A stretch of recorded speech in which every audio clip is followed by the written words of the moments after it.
la salle s'est vidée.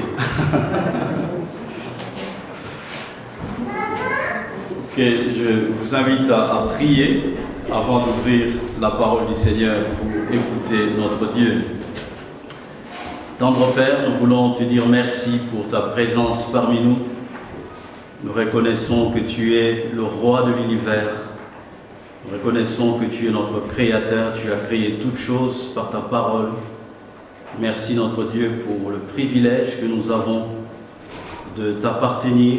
Merci pour l'alliance en Jésus-Christ qui fait de nous tes enfants bien-aimés. Quel privilège de t'avoir comme Père. Quel privilège d'être ton peuple. Seigneur, nous te demandons de nous bénir. Ouvre nos cœurs. Seigneur, parle-nous, transforme-nous, réjouis-nous, encourage-nous, exhorte-nous. Pour ta gloire, Seigneur, et notre édification. Au nom de Jésus-Christ. Amen. Amen. Je vous invite à lire avec moi dans Ésaïe, chapitre 54. Nous allons lire les versets 4 à 10. Ésaïe 54, à partir du verset 4 jusqu'au verset 10. Nous lisons. Ésaïe 54, le verset 4. N'aie pas peur, car tu ne seras pas couverte de honte. Ne rougis pas, car tu ne seras pas déshonorée. Au contraire, tu oublieras la honte de ton adolescence et tu ne te souviendras plus du déshonneur de ta période de veuvage. En effet, ton époux, celui qui t'a faite, et son nom est l'Éternel. Le Maître de l'univers, c'est lui qui te rachète, c'est le Saint d'Israël, et on l'appelle Dieu de toute la terre. Oui, l'Éternel t'a rappelé comme une femme abandonnée à l'esprit abattu. Comme une femme des jeunes années qu'on a rejetée, dit ton Dieu. Pendant un court moment, je t'avais abandonné, mais c'est avec une grande compassion que je t'accueillerai.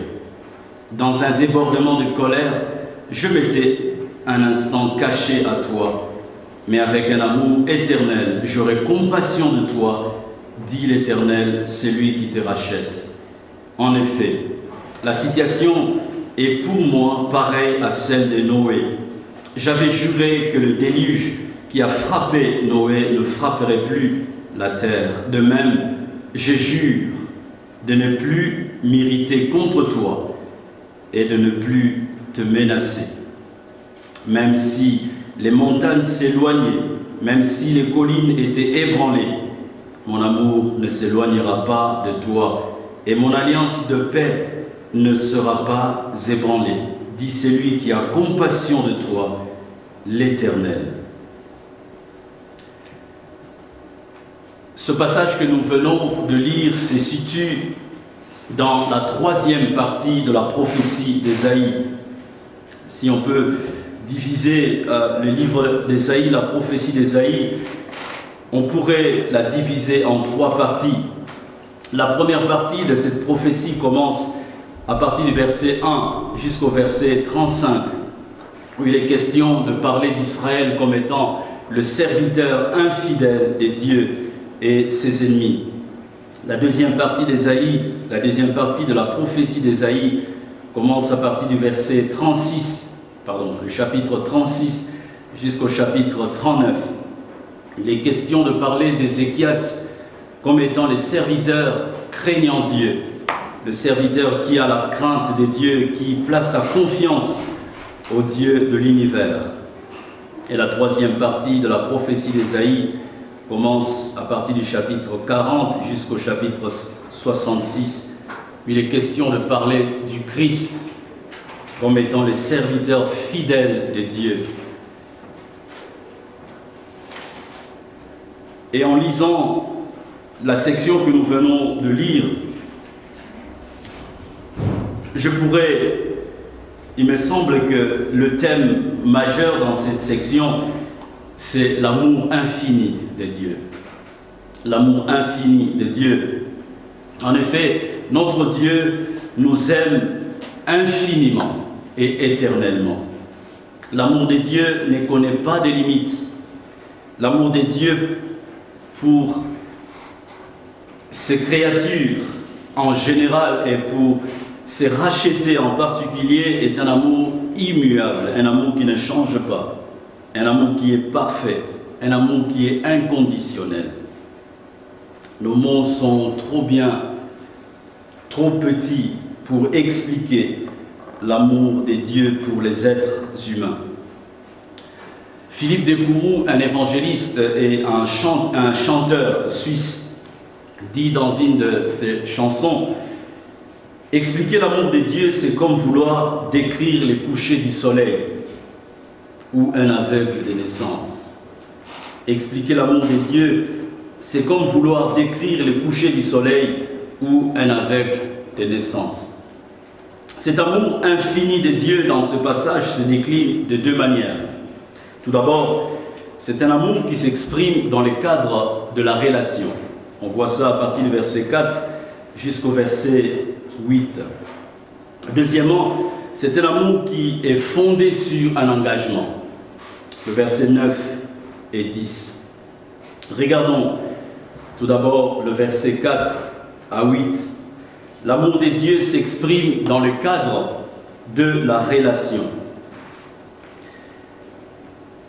Et dans ce verset, le verset 4 à 8, il est montré la relation qu'Israël avait avec Dieu. Israël avait une relation spéciale, une relation particulière avec l'Éternel. C'était d'abord une relation filiale, de père en fils. Israël était considéré comme le fils, était appelé par Dieu comme étant son fils. En lisant par exemple la prophétie d'Osée, le chapitre 11, le verset 1, Dieu appelle Israël comme son fils. Ensuite, la relation de Dieu avec Israël était une relation royale. Dieu était son créateur, son roi, et Israël était considéré comme le peuple de Dieu. Enfin, dans ce passage, on voit qu'Israël avait une relation maritale avec Dieu. Dieu était considéré comme son époux et Israël comme son bien-aimé. Un peu comme la relation de l'Église avec Jésus-Christ. Le Christ est considéré comme l'époux et l'Église est considérée comme l'épouse du Christ. On voit cela dans Éphésiens chapitre 5. Et notre Dieu, pour manifester son amour, sa tendresse, pour montrer la relation particulière qu'il voulait avoir avec Israël, Dieu a conclu une alliance alors qu'Israël venait de sortir de l'Égypte. Dans Exode chapitre 19, Dieu va sceller une alliance avec Israël. Israël va devenir un peuple mis à part pour Dieu. Par cette alliance, le Seigneur voulait mettre Israël mis à part, voulait que Israël devienne un peuple exclusif à lui et à lui seul. Et Dieu devenait le Dieu d'Israël. Et en lisant l'Ancien Testament, on peut se rendre compte que aucun autre peuple, aucune autre nation n'avait le privilège qu'avait Israël à l'époque, de bénéficier de cette relation intime, cette relation proche avec le Créateur. Alors on peut se poser la question, qu'est-ce qui s'est passé?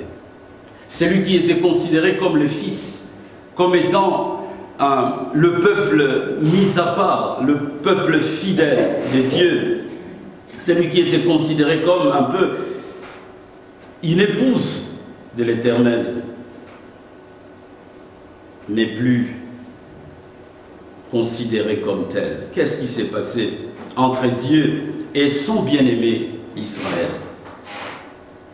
Il y a eu un problème relationnel. Un peu comme Adam dans le livre de la Genèse, qui jouissait d'une relation proche avec le Créateur.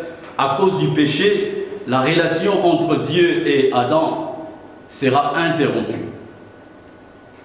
Adam, par son péché, va s'éloigner de la présence de Dieu. Et Israël, à cause de son infidélité à l'alliance conclue au mont Sinaï, va se rendre infidèle. Il va connaître un problème relationnel avec le Créateur. Israël, qui était considéré comme un peuple mis à part, appelé à avoir une relation particulière avec Dieu, va se prostituer en allant adorer d'autres dieux, les dieux des nations qui n'avaient ni vie ni consistance. Et cette infidélité va rompre l'alliance des Sinaï. À cause de cette infidélité, Israël va connaître des conséquences graves à cause de son péché. Quelles ont été les conséquences de l'infidélité d'Israël dans sa relation avec Dieu? Israël a été déporté en exil. Israël a été pris de ses terres pour aller dans des terres étrangères. Il y a eu rupture de l'alliance. Israël va connaître l'éloignement. Il n'aura plus cette relation proche avec Dieu. Lui qui avait le privilège d'adorer Dieu, ce privilège ne sera plus pareil. Dieu va se cacher, il va cacher sa face à son peuple. Israël va connaître la peur, la honte, les déshonneurs de la part de ses ennemis. Lui qui avait la protection de Dieu, lui qui pouvait compter sur les seigneurs, il va être comme livré à lui-même. Il va connaître la peur, il va connaître l'état de veuvage. Lui qui était le bien-aimé du Seigneur va du jour au lendemain se considérer comme étant une veuve. Israël va être abandonné à son propre sort, à la merci de ses ennemis. Il va connaître l'abattement, l'affliction. Israël est devenu l'objet de la colère de Dieu, lui qui autrefois était l'objet des délices de l'Éternel. Il devient l'objet de la colère de Dieu. Chers frères et sœurs, nos péchés auront toujours des conséquences immédiates ou futures. C'est le même chemin. Depuis Adam, Israël et nous aujourd'hui. Lorsque nous péchons contre notre Dieu, ces péchés auront des conséquences. Mais au milieu de cette relation presque chaotique entre Dieu et son peuple Israël, dans ces contextes de désespoir, l'Éternel, le Maître de l'univers, le Saint d'Israël, le Dieu de toute la terre, fait des promesses en faveur de son peuple. Dieu promet de restaurer, de rétablir, de racheter son peuple. Rélisons le verset 4 à 8. N'aie pas peur, car tu ne seras pas couverte de honte. Ne rougis pas, car tu ne seras pas déshonoré. Au contraire, tu oublieras la honte de ton adolescence et tu ne te souviendras plus du déshonneur de ta période de veuvage. En effet, ton époux, c'est lui qui t'a faite et son nom est l'Éternel. Le Maître de l'univers, c'est lui qui te rachète, c'est le Saint d'Israël. Et on l'appelle Dieu de toute la terre. Oui, l'Éternel t'a rappelé comme une femme abandonnée, à l'esprit abattu, comme une femme de jeunes années qu'on a rejetée, dit ton Dieu. Pendant un court moment, je t'avais abandonné, mais c'est avec une grande compassion que je t'accueillerai. Dans un débordement de colère, je m'étais un instant caché à toi, mais avec un amour éternel, j'aurai compassion de toi, dit l'Éternel, c'est lui qui te rachète. On peut se poser la question, mais pourquoi Dieu veut faire du bien à ce peuple infidèle et idolâtre? À cause, n'est-ce pas, de sa grande compassion, à cause de son amour éternel. Imaginez un peu un homme fidèle à sa femme. Du jour au lendemain, cette femme dont le mari était fidèle va se prostituer avec d'autres hommes. Et cet homme va prendre la décision de divorcer. Et 10 ans après, cet homme revient. Il retrouve sa femme dans un état lamentable. Et il lui dit, « Je n'ai jamais cessé de t'aimer. Mon amour pour toi n'a jamais changé. Je t'aime tel que tu es. Je vais finir ma vie avec toi. Je vais vivre avec toi et je vais prendre soin de toi. » C'est un peu comme cela que Dieu vient vers Israël. Celui qui avait péché, celui qui s'est rendu infidèle à son égard, Dieu va lui faire des promesses extraordinaires. Dieu va dire qu'il va prendre soin d'Israël, il va restaurer son peuple, il va le rétablir, il va le racheter. Dieu nous aime en tant que ses créatures.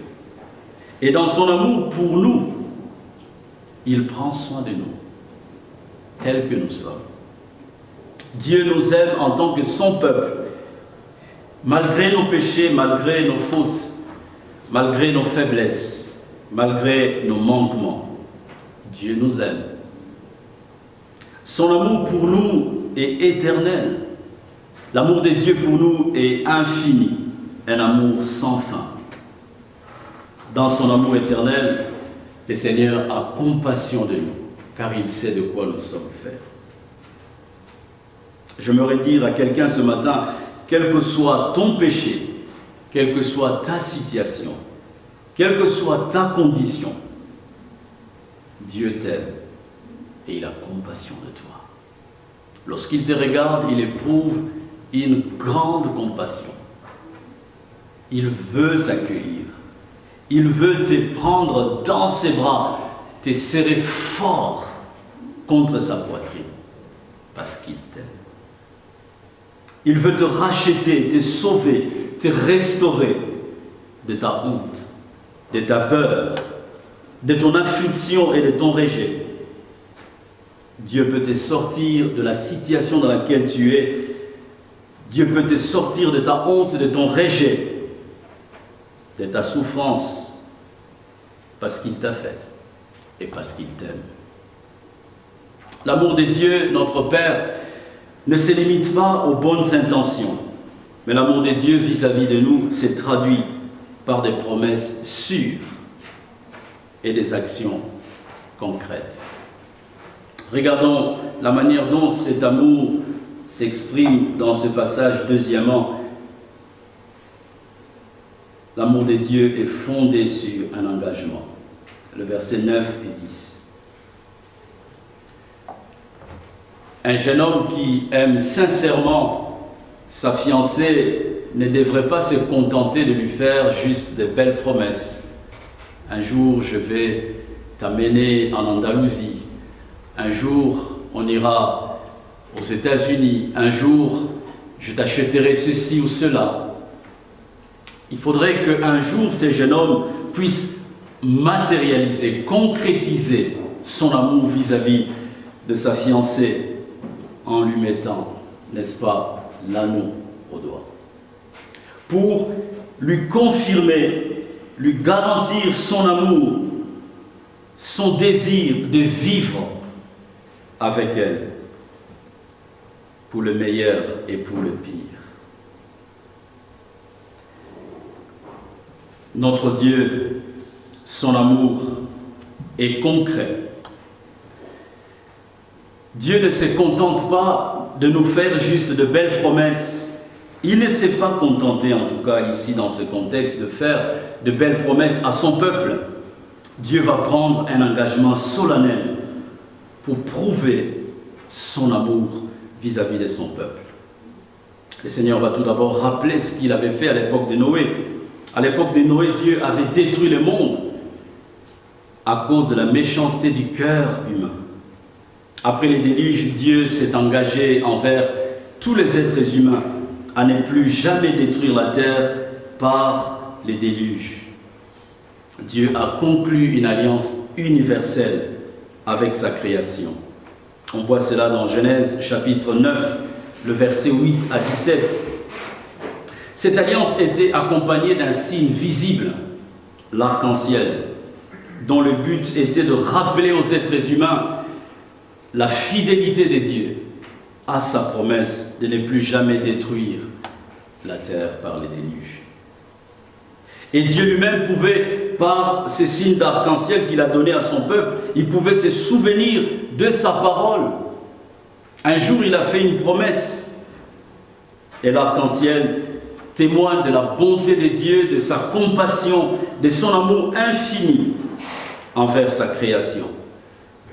Remarquez bien, lorsqu'il pleut abondamment et que l'arc-en-ciel apparaît dans le ciel, on sait que la pluie ne va plus continuer à pleuvoir. La pluie va s'arrêter. Pourquoi? Parce que c'est le signe que Dieu avait donné à la création. Comme quoi, il ne pourra plus jamais détruire la terre par les déluges. Et lorsqu'on voit l'arc-en-ciel, on sait que Dieu va tenir parole. Il est fidèle. Il ne ment jamais. Et Dieu veut faire la même chose avec Israël. Il promet de conclure une nouvelle alliance avec son peuple. Alliance de paix. Pour ne plus s'irriter contre lui et ne plus le menacer. Dieu a prêté serment. Il a juré. Au verset 9, il dit: de même, je jure de ne plus m'irriter contre toi et de ne plus te menacer. Et au verset 10, même si les montagnes s'éloignaient, même si les collines étaient ébranlées, mon amour ne s'éloignera pas de toi et mon alliance de paix ne sera pas ébranlée, dit celui qui a compassion de toi, l'Éternel. L'image des montagnes et des collines ici exprime, n'est-ce pas, la solidité, la constance, la stabilité, la fiabilité et la fidélité. Il est très difficile, et voire impossible, que les montagnes puissent s'éloigner les unes des autres. Il est difficile de voir les collines s'ébranler. C'est un phénomène, n'est-ce pas, rare. Quel que soit le tremblement de terre, il est rare, voire rarissime, de voir les montagnes céder, s'éloigner les unes des autres. Et Dieu, notre Père, dit à Israël, même si cela pouvait se produire, même s'il arrivait que les montagnes s'éloignent les unes des autres, même s'il arrivait que les collines s'ébranlent, mon amour pour toi ne s'éloignera pas. Et mon alliance de paix ne sera pas ébranlée. Rappelons que l'alliance que Dieu avait conclue avec Israël au mont Sinaï était une alliance inconditionnelle. Pardon, une alliance conditionnelle. Une alliance conditionnée par l'obéissance à la loi parfaite des dieux. Et cette alliance a été rompue à cause de l'infidélité d'Israël. Et Dieu, dans son amour infini, est sur le point de s'engager à conclure une alliance de paix que rien ni personne ne pourra ébranler. Pourquoi cette alliance de paix ne sera jamais ébranlée? À cause du sacrifice, du serviteur souffrant de l'Éternel, le serviteur fidèle. Je vous invite à lire Ésaïe chapitre 53, le verset 4 et 5.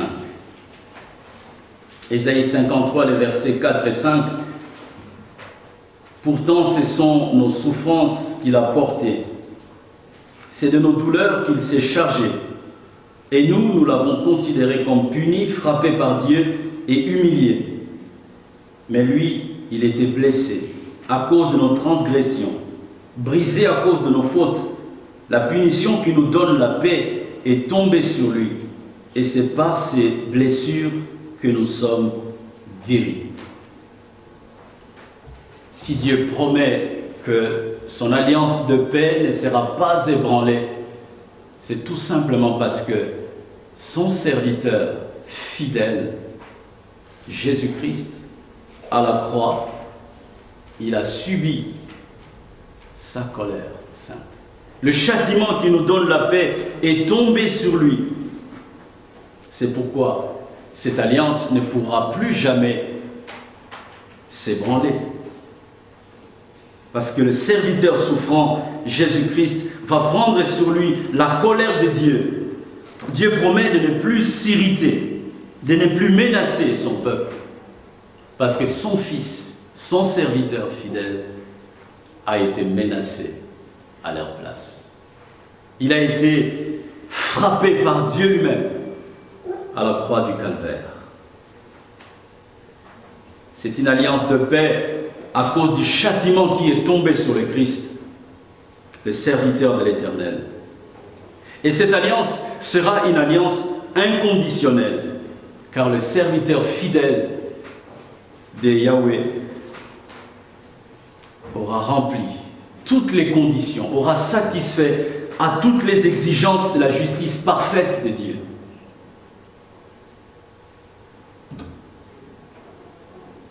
Le serviteur souffrant va prendre sur lui la colère de Dieu pour que quiconque croit en lui rentre dans une relation de paix avec Dieu. Cette alliance de paix sera une alliance éternelle, une alliance qui va découler de l'alliance davidique, l'alliance que Dieu avait conclue avec David. Lisons Ésaïe 55, le verset 3. Tendez l'oreille et venez à moi, écoutez donc et vous vivrez. Je conclurai avec vous une alliance éternelle pour vous assurer les grâces promises à David. Cette alliance de paix, c'est la nouvelle alliance qui sera conclue à la croix de Golgotha. Et le bénéficiaire de cette alliance de paix que Jésus va conclure avec Dieu ne seront plus seulement Israël. Et les bénéficiaires de cette alliance seront les hommes, les femmes de toutes les nations, des hommes et des femmes qui ont soif et faim de la parole de Dieu, des hommes et des femmes qui vont placer leur confiance en Dieu, comme l'avait fait son serviteur Ézéchias.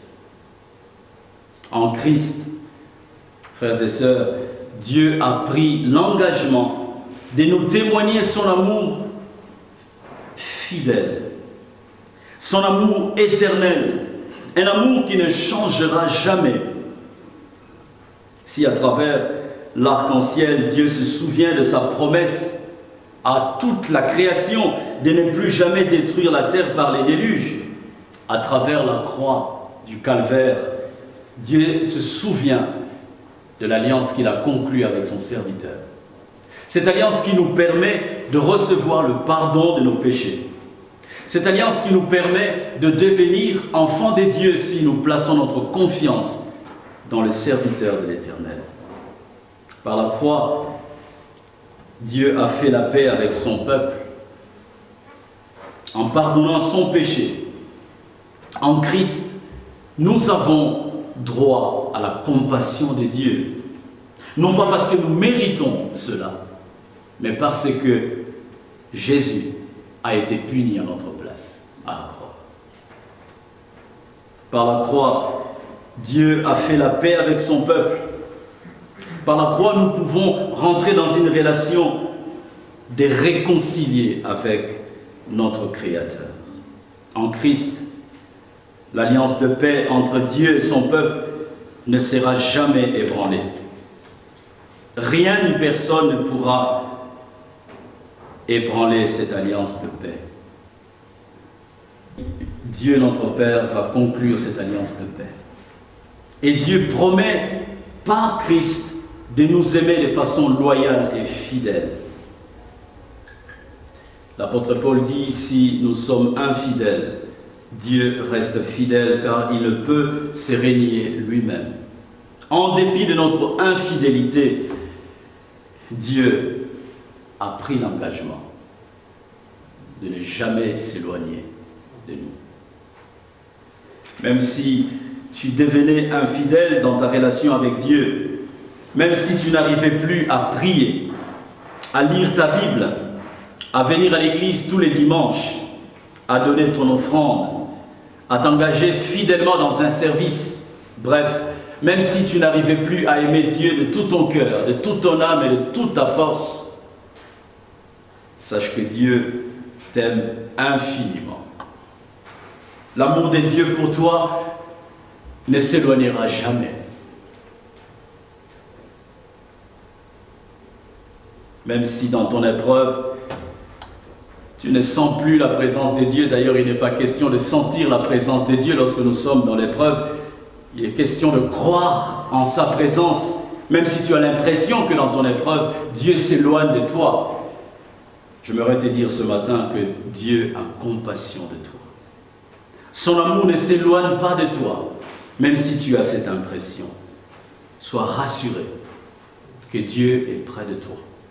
Son amour te couvre. Dans son amour, Dieu te cherche. Dans son amour, Dieu veut te restaurer.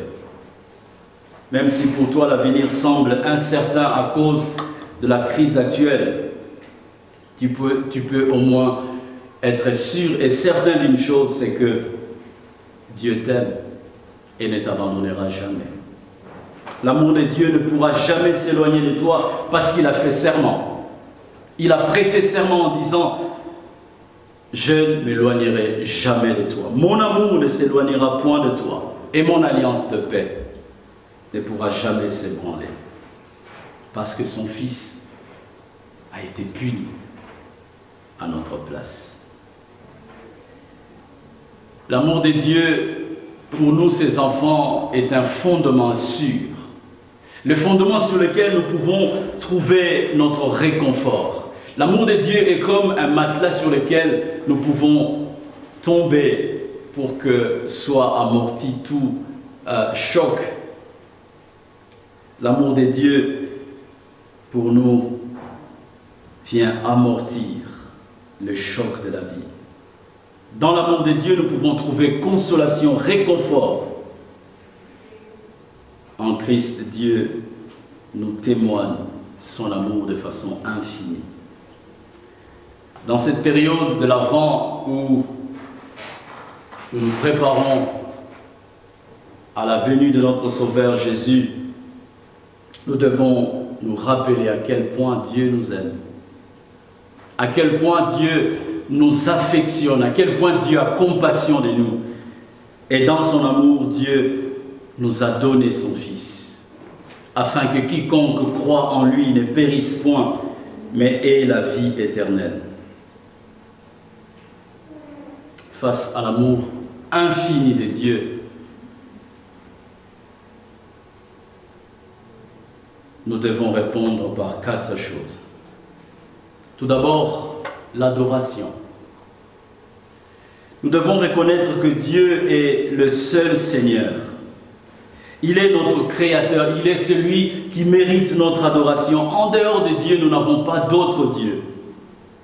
Les autres dieux sont des idoles, inconsistants. Ils n'ont pas de vie. Dieu, l'Éternel, seul mérite notre adoration. Deuxièmement, l'amour infini de Dieu devrait nous pousser à la consécration, à donner nos cœurs au Seigneur, à lui apporter nos vies. Troisièmement, l'amour infini de Dieu devrait nous pousser à lui faire de plus en plus confiance. Car Dieu prend soin de nous. Il prendra soin de nous jusqu'à la fin du monde. Dieu ne pourra jamais nous laisser tomber. Tout simplement parce qu'il a prêté serment par lui-même.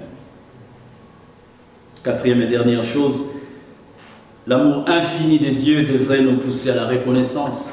Athanase nous l'a rappelé ce matin. Frères et sœurs, nous ne méritons pas les compassions de Dieu, nous ne méritons pas la bonté de Dieu, nous ne méritons pas l'amour infini de Dieu. Si Dieu nous aime, c'est parce qu'il a conclu une alliance de paix avec son serviteur souffrant. C'est en Jésus que Dieu nous aime infiniment, éternellement. Dieu ne peut pas revenir en arrière pour essayer de rompre son alliance de paix avec Christ. Le châtiment qui nous donne la paix est tombé sur son serviteur, afin que vous et moi, si nous croyons en Jésus, nous puissions jouir d'une relation de paix, d'une relation apaisée, que nous soyons réconciliés pour toujours avec le Seigneur de l'univers. Ce matin, ce passage veut nous dire simplement que Dieu nous aime infiniment. Quoi que nous fassions, quoi que nous disions, que nous ne soyons pas capables de faire ceci ou cela, rappelons-nous que Dieu nous aime infiniment.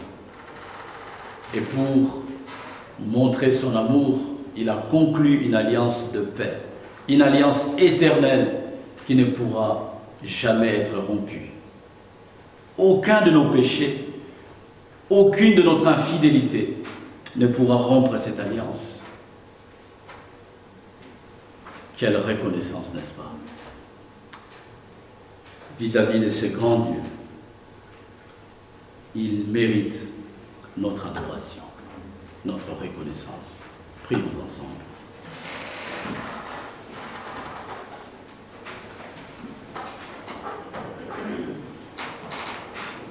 Notre Dieu, notre Père, nous voulons nous réjouir de ces promesses dans ta parole. Seigneur, merci de nous rappeler ce matin que tu as prêté serment, que ton amour ne s'éloignera point de nous. Tu l'as démontré par l'alliance de paix que tu as conclue avec ton serviteur, qui a obéi à notre place pleinement, qui a été fidèle vis-à-vis de toi du début de sa vie jusqu'à la fin, jusqu'au dernier cri. Il a obéi. Et par lui, nous entrons dans une relation de paix avec toi. Merci pour ton amour infini.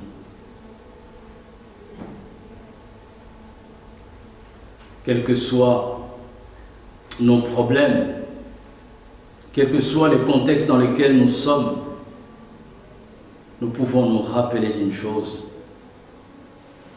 tu nous aimes infiniment. Et cela nous console, cela nous rassure, cela nous porte, Seigneur. Nous voulons te dire merci pour Jésus, celui sur qui ta colère est tombée pour le pardon de nos péchés. Merci parce que tu l'as envoyé pour le pardon de nos péchés, pour nous racheter de notre infidélité, de notre idolâtrie.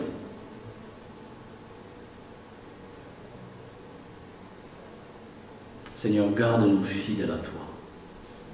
Au nom de Jésus. Amen.